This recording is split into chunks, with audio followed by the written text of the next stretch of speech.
How to fix Spotlight search not working in iPhone 16e.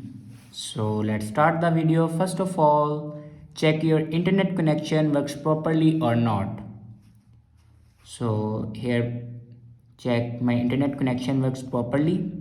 And after checking the internet connection, then go back to your home screen and remove extra apps on your home screen like that. After removing an extra app on your home screen, then open settings and click on general and then click on software update. Now here you can check your latest version will be updated or not. If it doesn't update to latest version, then update it to latest version. After updating a latest version, then go back to your home screen and restart your device.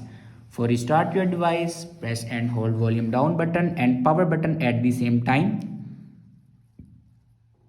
And then swipe this icon to right side for restart your iPhone. After restart your iPhone, your problem will be fixed. I hope this video is helpful for you. Thanks for watching.